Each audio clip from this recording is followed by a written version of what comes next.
warahmatullahi wabarakatuh. Perkenalkan, nama saya Nurul Rifka Raffi AAM, NIM D1B1221666, Prodi S1 Farmasi, Fakultas Farmasi, Universitas Megareski Makassar. Pada kesempatan kali ini, saya akan membahas mengenai obat.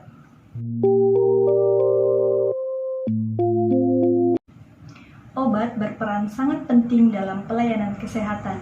Penanganan dan pencegahan berbagai penyakit tidak dapat dilepaskan dari tindakan terapi dengan obat. Berbagai pilihan obat saat ini tersedia sehingga diperlukan pertimbangan-pertimbangan yang cermat dalam memilih obat untuk suatu penyakit. Tidak kalah penting, obat harus selalu digunakan secara benar agar memberikan manfaat klinik yang optimal. Sebelum membahas lebih jauh, yang pertama harus kita ketahui, apa sih obat itu?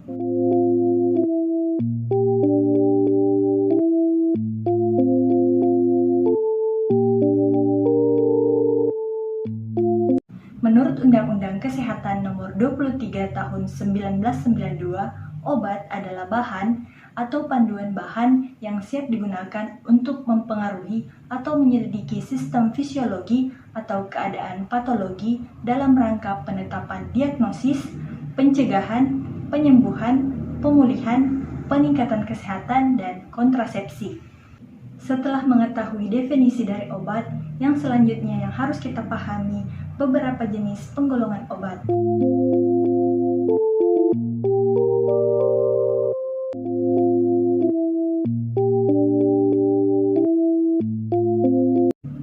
Berdasarkan Permenkes Republik Indonesia Nomor 949/per/Angka Romawi 6/2000, obat digolongkan menjadi beberapa jenis. Penggolongan obat ini bertujuan untuk meningkatkan keamanan, ketepatan penggunaan, serta keamanan distribusi. Adapun penggolongan obat yaitu yang pertama yaitu obat bebas, yaitu obat yang dijual secara bebas di pasaran dan dapat dibeli tanpa resep dokter. Obat ini tergolong obat yang paling aman. Obat bebas biasanya digunakan untuk mengobati dan meringankan gejala penyakit. Tanda khusus untuk obat bebas adalah berupa lingkaran berwarna hijau dengan garis tepi berwarna hitam. Contohnya seperti obat Rivanol, tablet paracetamol, bedak salisil, multivitamin, dan lain-lain. Yang kedua yaitu obat bebas terbatas, yaitu segolongan obat yang dalam jumlah tertentu aman dikonsumsi, namun jika terlalu banyak akan menimbulkan efek yang berbahaya. Untuk obat ini tidak diperlukan resep dokter untuk membeli obat bebas terbatas. Obat ini disimbolkan dengan lingkaran biru tepi berwarna hitam. Contohnya seperti obat anti mabuk seperti Antimo, obat anti flu seperti Noza, Decolgen, dan lain-lain. Biasanya obat bebas terbatas memiliki peringatan pada kemasannya, yaitu sebagai berikut. Yang ketiga yaitu obat wajib apotik, yaitu obat keras yang dapat diserahkan oleh apoteker pengelola apotik tanpa resep dokter. Obat wajib apotik dibuat bertujuan untuk meningkatkan kemampuan masyarakat dalam menolong dirinya, sehingga tercipta budaya pengobatan sendiri yang tepat, aman, dan rasional. Yang keempat yaitu obat keras, yaitu obat yang berbahaya sehingga pemakainya harus di bawah pengawasan dokter dan obat hanya dapat diperoleh dari apotik, puskesmas, dan fasilitas pelayanan kesehatan lain seperti balai pengobatan dan klinik dengan menggunakan resep dokter. Obat ini memiliki efek yang keras sehingga jika digunakan sembarangan dapat memperparah penyakit hingga menyebabkan kematian. Obat ini ditandai dengan lingkaran berwarna merah tepi hitam, yang di tengahnya terdapat huruf K berwarna hitam. Contohnya seperti antibiotik, obat jantung, dan obat hipertensi. Yang kelima yaitu psikotropika dan narkotika. Psikotropika merupakan zat atau obat yang secara alamiah ataupun buatan berkhasiat untuk memberikan pengaruh secara selektif pada sistem syaraf pusat dan menyebabkan perubahan pada aktivitas mental dan perilaku. Obat golongan psikotropika masih digolongkan obat keras, sehingga disimbolkan dengan lingkaran merah bertuliskan huruf K di tengahnya. Sedangkan narkotik merupakan obat yang berasal dari tanaman atau bukan tanaman baik sintesis maupun semisintesis yang dapat menyebabkan perubahan kesadaran mulai dari penurunan sampai kehilangan kesadaran, mengurangi sampai menghilangkan rasa nyeri, dan dapat menimbulkan ketergantungan. Narkotik disimbolkan dengan lingkaran merah yang di tengahnya terdapat simbol pala.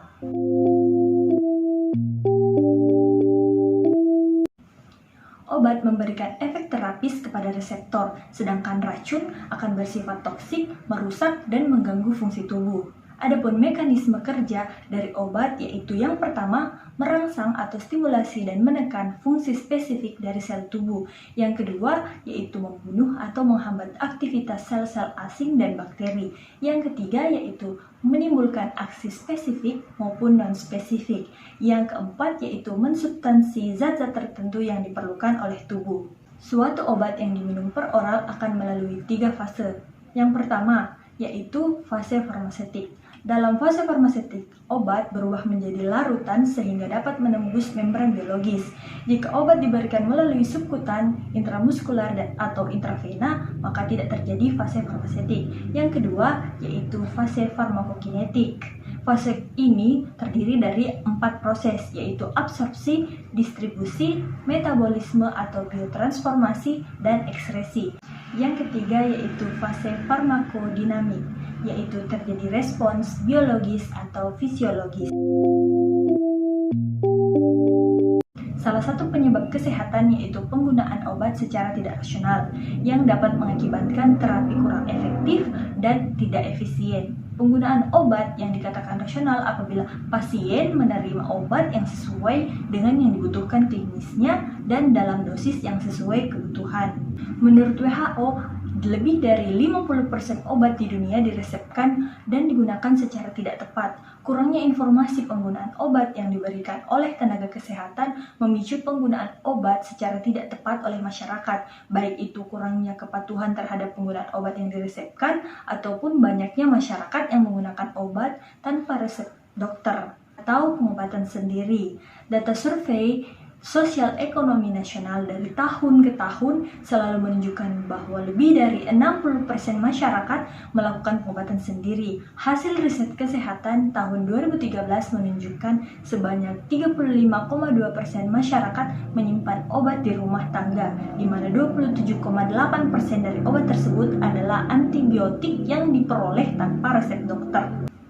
Di lain pihak, perkembangan ilmu pengetahuan di bidang farmasi yang pesat diikuti dengan semakin meningkatnya kecerdasan masyarakat, semakin gencarnya promosi atau iklan obat melalui media massa, dan tingginya biaya pelayanan kesehatan, sehingga memicu dilakukannya swamedikasi oleh masyarakat. Swamedikasi merupakan upaya yang paling banyak dilakukan masyarakat untuk mengatasi keluhan atau gejala penyakit sebelum mencari pertolongan ke fasilitas pelayanan kesehatan atau tenaga kesehatan terdekat.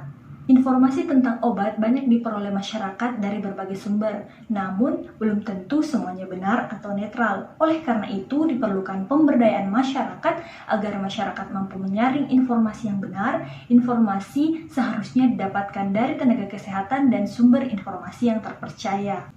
Untuk menjamin penggunaan obat yang tepat, semua profesional kesehatan harus mewaspadai 5 hal yang harus tepat dalam pemberian obat, yaitu tepat pasien, tepat obat, tepat dosis, tepat rute pemberian, dan tepat waktu pemberian. Dalam manajemen risiko, semua hal yang harus tepat diubah atau dibalik menjadi kategori medication error. Beberapa masalah dalam pemberian obat yang dikategorikan sebagai medication error.